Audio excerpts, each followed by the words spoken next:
بسم اللہ الرحمن الرحیم۔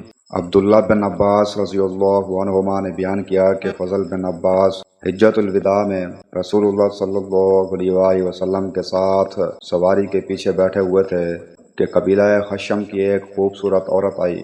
فضل اس کو دیکھنے لگے، وہ بھی انہیں دیکھ رہی تھی، لیکن رسول اللہ صلی اللہ علیہ وسلم فضل رضی اللہ عنہ کا چہرہ بار بار دوسری طرف موڑ دینا چاہتے تھے۔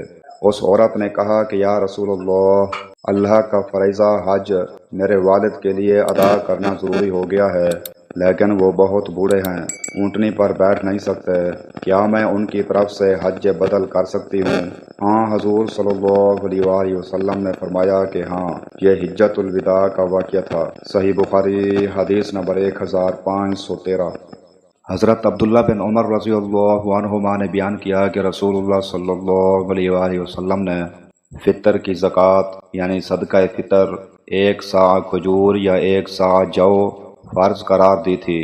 غلام، آزاد، مرد، عورت، چھوٹے اور بڑے تمام مسلمانوں پر آپ کا حکم یہ تھا کہ نماز عید کے لیے جانے سے پہلے یہ صدقہ ادا کر دیا جائے۔ صحیح بخاری حدیث نمبر 1503۔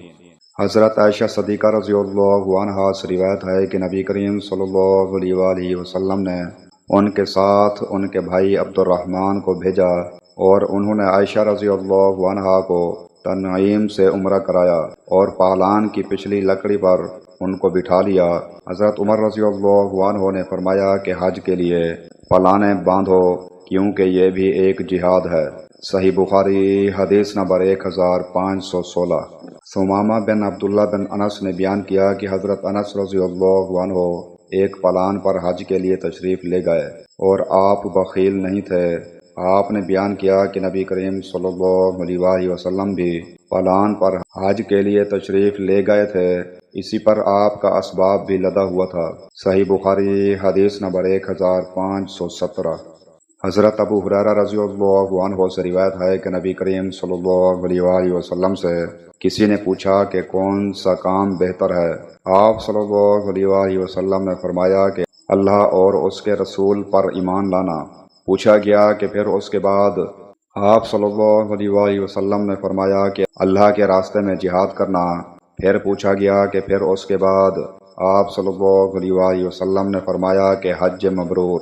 صحیح بخاری حدیث نمبر 1519۔ انس بن مالک رضی اللہ عنہ سے روایت ہے کہ رسول اللہ صلی اللہ علیہ وسلم نے جب تک پھل پر سرخی نہ آ جائے انہیں بیچنے سے منع فرمایا ہے۔ انہوں نے بیان کیا کہ مراد یہ ہے کہ جب تک وہ پک کر سرخ نہ ہو جائیں۔ صحیح بخاری حدیث نمبر 1488۔